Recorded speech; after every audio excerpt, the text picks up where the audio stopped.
സിനിമകളൊന്നും ശരിയാവാത്ത സാഹചര്യത്തിൽ എല്ലാ കലാകാരന്മാരെയും പോലെ മറ്റുള്ളവരുടെ പരിഹാസം ഏറ്റുവാങ്ങി തന്നെയാണ് ഞങ്ങൾ മുന്നോട്ട് പോകുന്നത്. ഈ സമയത്താണ് പാലക്കാട്ട് നിന്ന് പഴയ നാടകബന്ധം വെച്ച് സദാശിവൻ എന്നൊരു സുഹൃത്ത് വിളിക്കുന്നത്. അദ്ദേഹം ഒരു സീരിയൽ ദൂരദർശന് വേണ്ടി ചെയ്യുന്നു.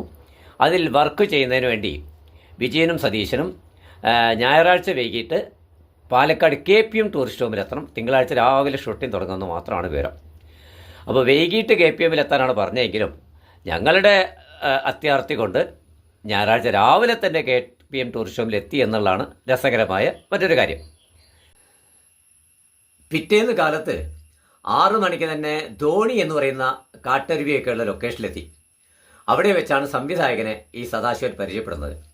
പൂന ഫിലിം ഇൻസ്റ്റിറ്റ്യൂട്ടിൽ നിന്ന് സ്വർണ്ണ മെഡലോടുകൂടി സംവിധാന കലയിൽ വിജയം നേടിയിട്ടുള്ള NB രഘുനാഥ്, പിന്നീട് ചില സിനിമകളും ഡോക്യുമെൻ്ററികളും ഒക്കെ ചെയ്തിട്ടുള്ള അദ്ദേഹം പെട്ടെന്ന് ഞങ്ങൾ എന്നെ സതീശനെ സൂക്ഷിച്ചു നോക്കി എന്നോട് പറഞ്ഞു ചോദിച്ചു, വിജയൻ എൻ്റെ അസിസ്റ്റൻ്റായി നിൽക്കണോ?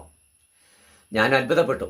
അങ്ങനെ ഒരു പാഡ് എൻ്റെ കയ്യിൽ തന്നു, സ്ക്രിപ്റ്റുള്ള പാഡ് വിത്ത് ഒരു പ്ലാസ്റ്റിക് ചട്ടയുള്ള സ്ലേറ്റും കയ്യിൽ തന്നു. ഈ സ്ലേറ്റിൽ ഇങ്ങനെ വരച്ചിട്ടുണ്ട്. മുകളിൽ സാന്ത്വനം എന്ന അന്നത്തെ സീരിയലിന് പേരുണ്ട്. താഴെ ഇങ്ങനെ scene number, shot number, take number എന്ന് 3 കോളങ്ങൾ കാണാം. അപ്പോൾ പുള്ളിയെ പറഞ്ഞു തന്നു, ആദ്യത്തെ കോളിൽ സീൻ ഈ പേജിൽ കാണുന്ന മുകളിലെ സീൻ നമ്പർ എന്താണ് 1ാമത്തെ കോളത്തിൽ എഴുതണം. 2ാമത്തെ കോളത്തിൽ അതിൽ ഏത് ഷോട്ടാണ് അതിൽ വരയിട്ട് സംവിധായകൻ നമ്പർ മാർക്ക് ചെയ്തിട്ടുണ്ടാവും. ആ നമ്പർ ഷോട്ട് നമ്പറായിട്ട് എഴുതണം. 3ാമത്തെ ടേക്ക് എന്ന് പറയുന്നത് ഒരു സീൻ എടുക്കുകയോ അത് പിന്നീട് തെറ്റുകയോ തൃപ്തി പോരാതെ വീണ്ടും എടുക്കേണ്ടിയൊക്കെ വരികയാണെങ്കിൽ ആ എടുക്കുന്ന എത്രാമത്തെ ഷോട്ടാണ് അതാണ് ഷോട്ട് നമ്പർ എന്നൊക്കെ പറഞ്ഞ് അത് എനിക്ക് പറഞ്ഞു തന്നു. കൂടെ അപ്പോൾ ക്ലാപ്പ് അടിക്കുന്ന അസിസ്റ്റന്റ് ഡയറക്ടർ വിത്ത് അദ്ദേഹത്തിൻ്റെ അസോസിയേറ്റ് ഡയറക്ടർ എന്ന പോസ്റ്റിൽ ആദ്യം തന്നെ സീരിയലിലൂടെ ഞാൻ സിനിമയിലേക്ക് കടന്നു വന്നു എന്നാണ് എനിക്ക് പറയാനുള്ളത്. ഇതാണ് സീരിയലിലും ഡോക്യുമെൻ്ററിയിലും പിന്നീട് സിനിമയിലുമൊക്കെ എൻ്റെ സംവിധാന ഗുരുവായ ശ്രീ NB രഘുനാഥ്.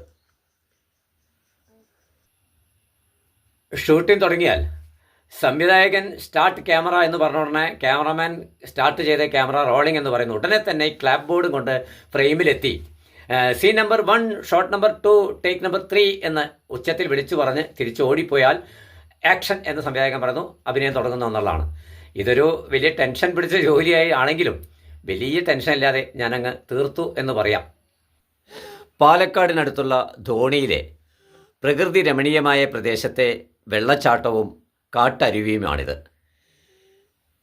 പ്രകൃതി സൗന്ദര്യം കൊണ്ട് മനോഹരമാണ് ഈ പ്രദേശം.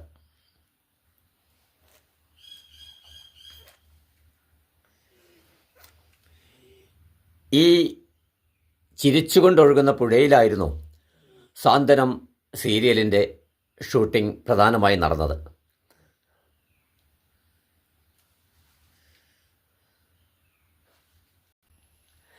സ്വാഭാവികമായും സതീശൻ ആ പ്രൊജക്റ്റിൻ്റെ പ്രൊഡക്ഷൻ മാനേജരായി മൊത്തം ചുമതല ഏറ്റെടുത്തു. വർക്ക് തുടങ്ങി. കുറച്ച് കഴിഞ്ഞപ്പോൾ നായിക വന്നു. ഞാൻ ഇന്നേ വരെ കണ്ടിട്ടുള്ള എല്ലാ നായികമാരെയും പോലെ തന്നെ അതുവരെ എന്തിരപ്പി എന്നതാന്നൊക്കെ പറഞ്ഞ് നടന്ന പെണ്ണാണെങ്കിലും ഒരു നായികയായി കഴിഞ്ഞാൽ അവർക്ക് മുടിയൊക്കെ ഷാമ്പു ചെയ്ത് സ്റ്റൈലൊന്ന് മാറി ഒതുക്കമുള്ള നടത്തമാവും, സംസാരം ആവശ്യത്തിന് മാത്രമാവും, മറ്റുള്ളവർ ശ്രദ്ധിക്കുന്നതിന് കുറവ് വരും. ഇങ്ങനെ ഒരു നടിയും കയറി വന്നു. ആദ്യമായി ഈ നടിക്ക് നാടകത്തിലെ പരിചയം വെച്ച് ഓരോ സീനിലെയും ഡയലോഗുകൾ എങ്ങനെ പറയണം അതിൻ്റെ മോഡുലേഷൻ കൃത്യമാക്കി പറഞ്ഞു കൊടുക്കാനുള്ള ഭാഗ്യം കൂടി എനിക്കുണ്ടായി. അങ്ങനെ സംവിധായകൻ്റെ പ്രിയപ്പെട്ട അസിസ്റ്റൻ്റായി ഞാൻ കുറച്ച് 2-3 മണിക്കൂറുകൾ കൊണ്ട് തന്നെ മാറി എന്ന് പറയാം. അങ്ങനെ വട്ടച്ചങ്ങാടത്തിൽ നായികയും അന്ന് ഉള്ളൊരു നായകനും സംവിധായകനും ഞാനൊക്കെ ഇരുന്നിട്ട് ഇതിൻ്റെ ഷൂട്ടിംഗ് നടത്തിയ ആ കാര്യങ്ങൾ മുന്നോട്ട് പോയിക്കൊണ്ടിരിക്കുകയാണ്. 4ാമത്തെ ദിവസമായപ്പോൾ